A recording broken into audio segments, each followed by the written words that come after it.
اور اسے اغوا کی دھمکیاں بھی دیتا ہے۔ اس بڑے بیٹے نے لڑکی سے پوچھا کہ نوجوان کون ہے، تو لڑکی نے نہ بتایا اور بات گول کر گئی۔ کہنے لگی کہ اس نے زیادہ پریشان کیا تو اسے بتا دے گی۔ بعد کے انکشافات سے پتہ چلا کہ اسے کوئی نوجوان پریشان نہیں کرتا تھا، بلکہ وہ خود نوجوانوں کو پریشان اور خراب کرتی پھر رہی تھی۔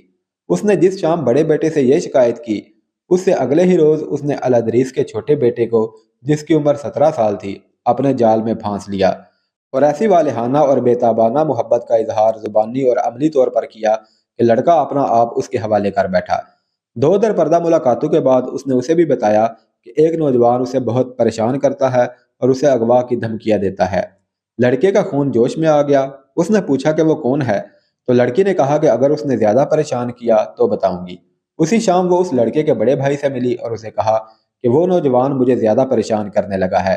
وہ تمہارے متعلق کہتا ہے کہ اسے میں ایسے طریقے سے قتل کروں گا کہ کسی کو پتہ ہی نہیں چل سکے گا۔ لڑکی نے کہا کہ تم خنجر اپنے پاس رکھا کرو۔ دوسری شام کی ملاقات میں اس نے چھوٹے بھائی کو اسی طرح مشتعل کیا اور اسے بھی کہا کہ وہ خنجر اپنے پاس رکھا کرے۔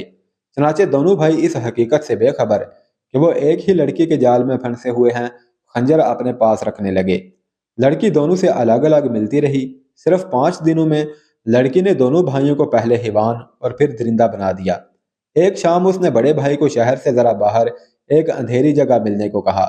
چھوٹے بھائی کو بھی اس نے وہی وقت اور وہی جگہ بتائی اور دونوں سے یہ بھی کہا کہ وہ نوجوان جو مجھے پریشان کیا کرتا ہے، آج کہہ گیا ہے کہ شام کو جہاں بھی جاؤ گی مجھے وہاں پاؤ گی اور میں تمہارے چاہنے والے کو تمہارے سامنے قتل کروں گا۔ لڑکی نے کہا میں نے اسے کہا ہے کہ اگر تم اتنے دلیر ہو تو شام کو اس جگہ آ جانا، اگر تم نے اسے قتل کر دیا تو میں تمہاری ہو جاؤں گی۔ اس طرح دونوں بھائی خون ریز مار کا لڑنے کے لیے تیار ہو گئے۔ شام کو بڑا بھائی خنجر لیے اس جگہ پہنچ گیا جو اس لڑکی نے بتائی تھی۔ اس نے ایسی استادی کا مظاہرہ کیا کہ جگہ اندھیری کا انتخاب کیا اور یہ بھی خیال رکھا کہ دونوں بھائی اس کے پہنچنے سے پہلے ہی اکٹھے ہو کر ایک دوسرے کو پہچان نہ لیں۔ وہ وہاں پہنچی تو بڑے بھائی کو وہاں موجود پایا۔ اس نے اسے بتایا کہ وہ نوجوان میرے پیچھے آ رہا ہے۔ بڑے بھائی نے خنجر نکال لیا اور فوراً ہی بعد چھوٹا بھائی آ گیا۔ لڑکی نے بڑے بھائی سے کہا کہ وہ آ گیا ہے، لیکن میں نہیں چاہتی کہ خون خرابہ ہو، میں اسے کہتی ہوں کہ وہ چلا جائے۔ یہ کہہ کر وہ چھوٹے بھائی کے پاس گئی اور اسے کہا کہ وہ پہلے سے موجود ہے اور اس کے ہاتھ میں خنجر ہے۔ چھوٹے بھائی کی عقل پر جوانی کا تازہ خون سوار تھا۔ اس نے خنجر نکالا اور اندھیرے میں اپنے بھائی کی طرف دوڑا۔ بڑے بھائی نے حملہ آور کو اتنی تیزی سے آتے دیکھا تو وہ بھی تیزی سے آگے بڑھا۔ بھائیوں نے ایک دوسرے پر رقابت کے جوش میں بڑے گہرے وار کیے۔ وہ گر کر اٹھے اور ایک دوسرے کو لہو لہان کرتے رہے۔ لڑکی انہیں بھڑکاتی رہی۔ علی بن سفیان کے شعبہ جاسوسی کے آدمی رات کو گشت پر رہتے تھے۔ اتفاق سے ایک گھوڑ سوار گشت پر ادھر آ نکلا۔ لڑکی بھاگ اٹھی۔ گھوڑ سوار نے اسے دور نہ جانے دیا اور پکڑ کر واپس لے گیا۔ وہاں دونوں بھائی زمین پر پڑے آخری سانسیں لے رہے تھے۔ لڑکی نے ان سے لاتعلقی کے اظہار کی بہت کوشش کی، لیکن اس آدمی نے اسے نہ چھوڑا۔ لڑکی کے دیے ہوئے لالچ کو بھی اس نے قبول نہ کیا۔ اس نے پکار پکار کر گشتی پہرے داروں کو بلا لیا۔ اس وقت تک دونوں بھائی مر چکے تھے۔ لڑکی کو اسی وقت علی بن سفیان کے پاس لے گئے۔ لاشیں بھی لائی گئیں۔ روشنی میں دیکھا تو دونوں بھائی تھے۔ سلیم الادریس کو اطلاع دی گئی۔ تصور کیا جا سکتا ہے کہ اپنے جوان بیٹوں کی لاشیں دیکھ کر اس کا کیا حشر ہوا ہوگا۔ لڑکی نے الٹے سیدھے بیان دیے، مگر وہ اس سوال کا جواب دینے سے گریز کر رہی تھی کہ وہ کس کی بیٹی ہے اور کہاں رہتی ہے۔ الادریس بہت بری ذہنی حالت میں تھا۔ اس نے غصے سے کانپتی ہوئی آواز میں کہا، اسے شکنجے میں ڈالو علی، اس طرح یہ کچھ نہیں بتائے گی۔ بتانے کے لیے ہے ہی کیا؟ لڑکی نے بھی غصے میں کہا۔ بڑے بھائی کی لاش کی طرف اشارہ کر کے بولی کہ اس نے مجھے بلایا تھا۔ میں چلی گئی، اوپر سے چھوٹا بھائی آ گیا۔ دونوں نے خنجر نکال لیا اور لڑ پڑے۔ میں ڈر کے مارے بھاگ اٹھی اور ایک گھوڑ سوار نے مجھے پکڑ لیا۔ میں اپنے باپ کا نام اس لیے نہیں بتاتی کہ اس کی بھی رسوائی ہوگی۔ علی بن سفیان کا دماغ حاضر تھا۔ اسے یاد آ گیا کہ ارسلان اور الادریس کی آپس میں ترش کلامی ہوئی تھی۔ ارسلان اس کے مشتبہ کی فہرست میں تھا اور یہ بھی جانتا تھا کہ اس کے گھر کے اندر کیا ہو رہا ہے۔ اس نے الادریس کو آنکھ سے اشارہ کر کے کہا، یہ لڑکی کوئی بھی ہے، یہ قاتل نہیں، یہ دو نوجوانوں کو اکیلے قتل نہیں کر سکتی۔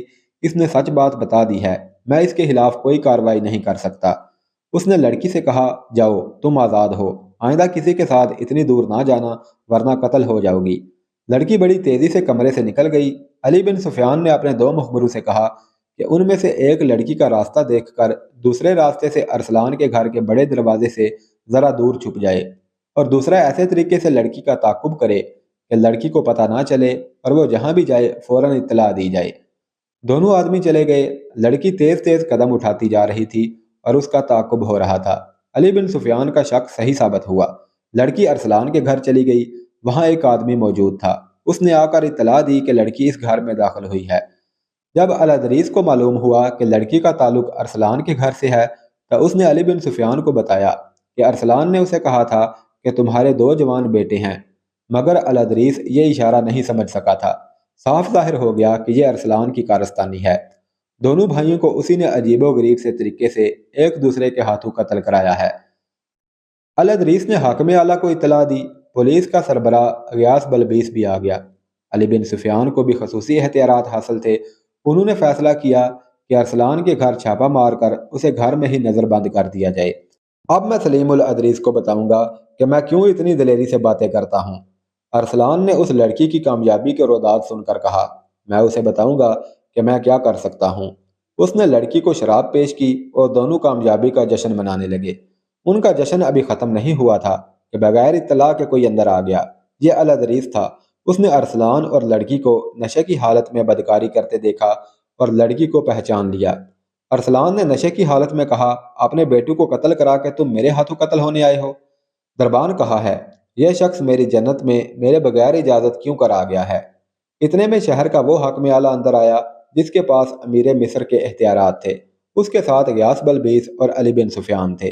لڑکی کو گرفتار کر لیا گیا اور ارسلان کے تمام ملازموں اور گھر کے دیگر افراد کو باہر نکال کر اس کے محل جیسے مکان کے اندر اور باہر فوج کا پہرا کھڑا کر دیا گیا۔ اس کے گھر میں ایک تہہ خانہ برآمد ہوا جو بہت ہی وسیع اور گہرا تھا۔ وہاں سے تیر کمانوں اور برچیوں کے انبار نکلے۔ ایک ڈھیر خنجروں کا تھا اور آتش گیر مادہ بھی تھا۔ ایک صندوق میں حشیش اور زہر برآمد ہوئے۔ ایک اور کمرے میں سونے کی اینٹیں اور اشرفیوں کی تھیلیاں برآمد ہوئیں۔ اس نے اپنی پرانی 2 بیویوں اور ان کے بچوں کو کہیں اور بھیج رکھا تھا۔ گھر میں 3 لڑکیاں تھیں، تینوں ایک سے بڑھ کر ایک خوبصورت تھیں اور تینوں غیر مسلم تھیں۔ رات ہی رات ملازموں کی چھان بین کر لی گئی۔ ان میں 3 صلیبیوں کے جاسوس نکلے۔ کیا تم خود بتاؤ گے کہ تمہارے عزائم کیا ہیں؟ حاکم اعلیٰ نے ارسلان سے پوچھا۔ یہ مال و دولت اور اسلحہ کے یہ انبار تمہیں سزائے موت دلانے کے لیے کافی ہیں۔ پھر سزائے موت دے دو۔ اس نے نشے کی حالت میں کہا، اگر مجھے جان ہی دینی ہے تو خاموشی سے کیوں نہ مر جاؤں۔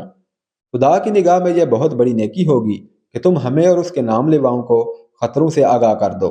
حاکم اعلیٰ نے کہا، مجھے امید ہے کہ اسی نیکی کے بدلے خدا تمہارے اتنے گناہ بخش دے گا، لیکن تم لوگ مجھے نہیں بخشو گے۔ ارسلان نے کہا، سلطان ایوبی اس سے بھی بڑے گناہ بخش دیا کرتا ہے۔ علی بن سفیان نے کہا، آپ کے بچنے کی صورت پیدا ہو سکتی ہے۔ آپ بتا دیں کہ یہاں کس قسم کی تحریب کاری ہو رہی ہے، کچھ اور لوگ گرفتار کرا دیں۔ وہ کمرے میں ٹہل رہا تھا، باقی لوگ ادھر ادھر بیٹھے تھے۔ الادریس نے اپنی خنجر نما تلوار کمر سے باندھ رکھی تھی۔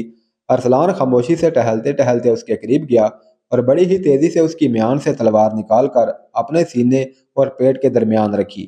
پیشتر اس کے کہ اس کے ہاتھ سے تلوار چھینی جاتی، اس نے دستے پر دونوں ہاتھ رکھ کر پوری طاقت سے تلوار اپنے پیٹ میں گھونپ لی۔ وہ اپنے بستر پر گر پڑا۔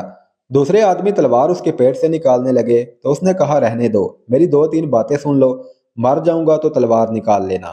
میں نے اپنے آپ کو سزا دے دی ہے۔ میں زندہ صلاح الدین ایوبی کے سامنے نہیں جانا چاہتا تھا کیونکہ وہ مجھے اپنا وفادار دوست سمجھتا ہے۔ میں تمہارے کسی سوال کا جواب نہیں دوں گا۔ تلوار اپنا کام کر چکی ہے۔ ہوش کرو، مصر سخت خطرے میں ہے۔ مصر میں جو فوج ہے وہ بغاوت کے لیے تیار ہے۔ فوجوں کی رست کو میں نے ناپید کیا ہے۔ سپاہیوں کو کھانے کے لیے کچھ نہیں ملتا۔ صلیبی تحریب کاروں نے فوج میں یہ بات پھیلا دی ہے کہ محاذوں پر بکرے، اناج اور شراب جا رہی ہے اور وہاں کے سپاہیوں کو مال غنیمت سے مالا مال کر کے عیاشی کرائی جا رہی ہے۔ میرے گروہ میں اچھے عہدوں کے لوگ ہیں، میں کسی کا نام نہیں بتاؤں گا۔ فاطمی اور فدائی تباہی کی پوری تیاری کر چکے ہیں۔ تم بغاوت کو روک نہیں سکو گے۔ نئی فوج لاؤ، حالات تمہارے قابو سے۔ وہ فکرہ مکمل کیے بغیر ہی مر گیا۔ اس کے گھر سے جو 3 لڑکیاں برآمد ہوئی تھیں وہ بھی اس کے فکرے کو مکمل نہ کر سکیں۔ انہوں نے اپنے متعلق بتا دیا کہ انہیں اخلاقی تحریب کاری اور مردوں کو پھانس کر استعمال کرنے کے لیے بھیجا گیا تھا۔ ارسلان کے گھر راتوں کو محفلیں جمع کرتی تھی جس میں فوج اور انتظامیہ کے افسر آیا کرتے تھے۔ ان کی خفیہ ملاقاتیں اور اجلاس ان لڑکیوں کے بغیر ہوتے تھے۔ لڑکیوں نے یہ تصدیق کر دی کہ مصر میں بغاوت کے لیے زمین ہموار کر دی گئی ہے۔ جس لڑکی نے دونوں بھائیوں کو ایک دوسرے کے ہاتھوں قتل کرا دیا تھا، اس نے قتل کی وہ ساری کہانی سنا دی جو بیان کی گئی ہے۔ اس نے بتایا کہ وہ الادریس کے بڑے بیٹے کو پہلے ہی اپنے جال میں محبت کا جھانسا دے کر لے چکی تھی۔ اسے ارسلان اپنے باپ الادریس کے خلاف استعمال کرنا چاہتا تھا، لیکن ارسلان نے منصوبہ بدل دیا اور لڑکی سے کہا کہ دونوں بھائیوں کو ایک دوسرے کے ہاتھوں قتل کرا دو۔ ایک ہی رات میں تقریباً 250 اونٹ مرکزی دفتر کے سامنے لائے گئے۔ ان پر غلہ اور خرد و نوش کا دیگر سامان لدا ہوا تھا۔ یہ اونٹ 3-4 قافلوں کی صورت میں مختلف جگہوں سے پکڑے گئے تھے۔ اناج وغیرہ کو سرحد سے باہر جانے سے روکنے کے لیے گشتی پارٹیوں کا انتظام کیا گیا تھا۔ یہ ان کی پہلی کامیابی تھی۔ ان قافلوں کے ساتھ جو آدمی تھے، انہوں نے شہر کے چند ایک بیوپاریوں کے نام بتائے۔ ان بیوپاریوں نے تمام غلہ اور دیگر سامان زیر زمین کر لیا تھا۔ آدھی رات کے بعد وہ یہ سامان باہر کے اجنبی تاجروں کے ہاتھ بیچتے تھے۔ ان آدمیوں نے دیہاتی علاقوں میں بھی چند ایک جگہوں کی نشاندہی کی جہاں اجنبی سے تاجر موجود رہتے اور تمام رست اکٹھی کر کے لے جاتے تھے۔ چھتر بانوں میں سے بعض نے سرحد کی ایک جگہ بتائی جہاں سے یہ قافلے سوڈان جایا کرتے تھے۔ وہاں ایک سرحدی دستہ موجود تھا۔ انکشاف ہوا کہ اس دستے کا کمانڈر دشمن سے باقاعدہ معاوضہ یا رشوت لیتا اور قافلے کو گزار دیتا تھا۔ یہ انکشاف بھی ہوا کہ یہ اہتمام ارسلان کی زیر کمان ہو رہا تھا۔ یہ ان سینکڑوں میں سے چند ایک واقعات ہیں جو سلطان ایوبی کی غیر حاضری میں مصر کو لپیٹ میں لیے ہوئے تھے۔ الادریس اور دیگر اعلیٰ حکام نے ارسلان کی غداری اور الادریس کے بیٹوں کی موت اور دیگر واقعات پر غور کرنے کے لیے اجلاس منعقد کیا۔ علی بن سفیان اور غیاث بلبیس نے یہ مشورہ پیش کیا کہ حالات اتنے بگڑ گئے ہیں کہ ان کے بس میں نہیں رہے، بیشتر اس کے کہ مصر میں بغاوت ہو جائے یا فاطمیوں کے اور فدائیوں کے ہاتھوں کوئی اعلیٰ شخصیت قتل ہو جائے۔ سلطان صلاح الدین ایوبی کو مکمل حالات سے آگاہ کر دیا جائے اور انہیں مشورہ دیا جائے کہ ممکن ہو سکے تو وہ کرک کا محاصرہ اپنے نائبین کے سپرد کر کے قاہرہ آ جائیں۔ ایک قاصد کو تو پہلے ہی بھیج دیا گیا تھا مگر اسے تفصیلات نہیں بتائی گئی تھی۔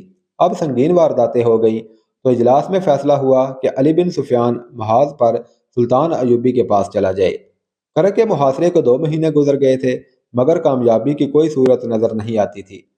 صلیبیوں نے دفاع کے غیر معمولی انتظامات کر رکھے تھے۔ ایک انتظام یہ تھا کہ شہر میں سامان خرد و نوش کا ذخیرہ کافی تھا۔ ایک جاسوس نے اندر سے تیر کے ساتھ پیغام باندھ کر باہر پھینکا تھا جس میں تحریر تھا کہ اندر خوراک کی کمی نہیں۔ مسلمان باشندوں پر اتنی سخت پابندیاں عائد کر دی گئی تھیں کہ ان کے گھروں کی دیواریں بھی ان کے خلاف مخبری اور جاسوسی کرتی تھیں۔ اس لیے اندر تحریب کاری ممکن نہیں ہو رہی تھی، ورنہ خوراک کا ذخیرہ تباہ کر دیا جاتا۔ شہر میں سلطان صلاح الدین ایوبی کے جاسوسوں کی بھی کمی تھی۔ وہ کبھی کبھی رات کے وقت تیر کے ساتھ پیغام باندھ کر اور موقع محل دیکھ کر باہر کو تیر چلا دیتے تھے۔